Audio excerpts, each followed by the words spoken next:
Hello friends, welcome back to CodeViento. Today we are taking our understanding of HashMap to the next level by implementing our HashMap in Java. In our previous video, we explored what a HashMap is and how it works. If you haven't seen that yet, make sure to check it out. But knowing the theory is not enough. Today we will build a HashMap step by step just like Java built in HashMap. So you truly understand how it works internally. Writing your own implementation of data structure is one of the best ways to deeply understand how they function. Whether you are preparing for coding interviews or just want to improve your developer skills, implementing data structure will make you a better problem solver.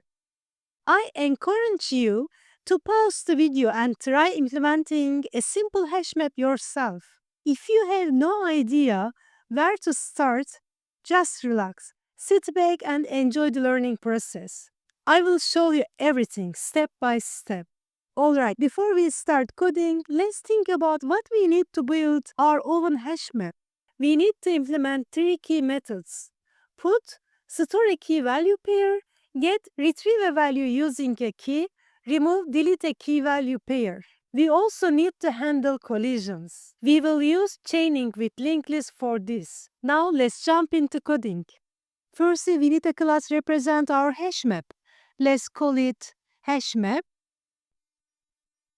So let's zoom in our screen. I define a fixed size array to store our data. So I will define a size and I would like to define it static final because I don't want to change the size of my hash table during this exercise. And I define an array of linked lists to store our key value pair and not linked list here to store our key value pair. Let's define our constructor of HashMap and bucket will be created with default size. So it's here, initialize array of linked list. Here we define a fixed size array to store our data. Each element in this array is a linked list. This helps us handle collision efficiently. Next, we need a class to represent a single key value pair inside our HashMap. Let's define a node class.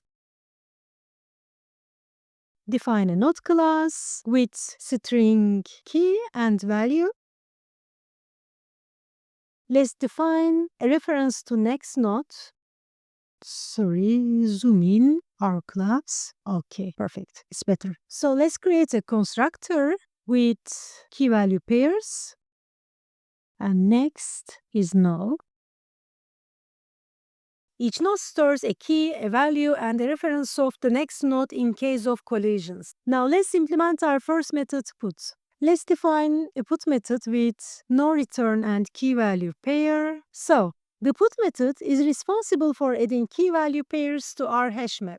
First, we need to calculate the index where the key should be stored in using a hash function. Here are getIndex function. This getIndex function take a key, compute its hash code, find the correct bucket index by taking reminder when divided by size. In the put method, first we need to get the index with keyIndex function depends on key. I'll define a head node, it will point the bucket index. We will check if the keys already exist in our bucket. If yes, we will update the value because each key is unique for HashMap. And to check keys already exist, we will trace our linked list. While head is not a queue now, so what will we do here? Go to the next node. But before, check every head key is equal key parameter. If this is yes, we found the key also. So update the head value with parameter value. If this condition is right, if we update the value, so we need to break the function here, return. If not, then create a new node with new node constructor we already defined before. New node next should be defined bucket index and bucket index will be the new node. First, find the index using getIndex. Then check if key already exists. If yes, update the value. If not, add a new node to the front of the linked list, chaining.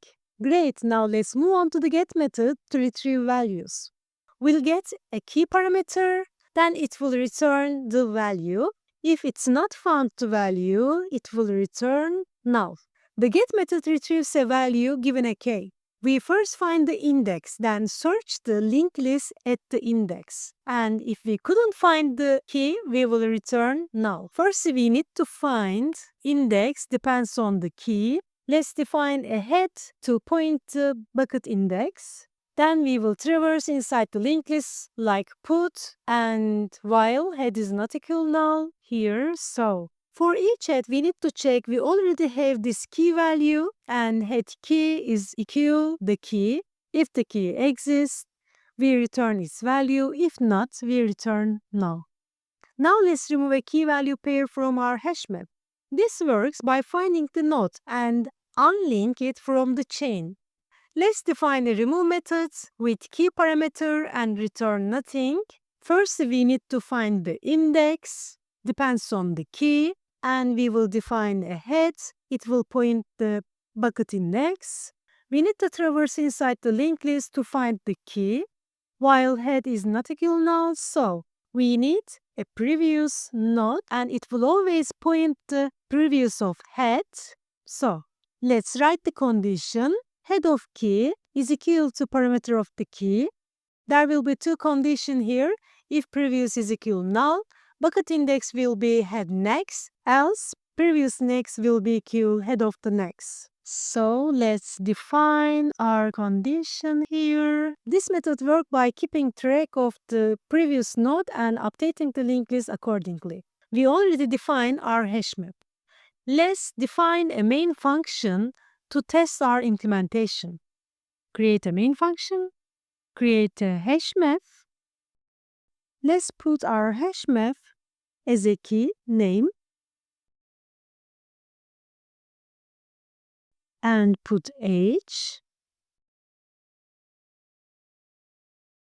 and with system out print line, let's get HashMap name value. Let's remove name key value, print line again, HashMap get name key value. So the first result will be Shaika and the next result will be no. Let's run our main function of HashMap and check the result together. So yes, result is here. The first result is Shaika and the next one is no. Congratulations! Our HashMap works just like Java built-in HashMap. If you enjoyed this tutorial, make sure like, comment, and subscribe for more hands-on coding videos. Thank you for watching, friends. See you in the next video.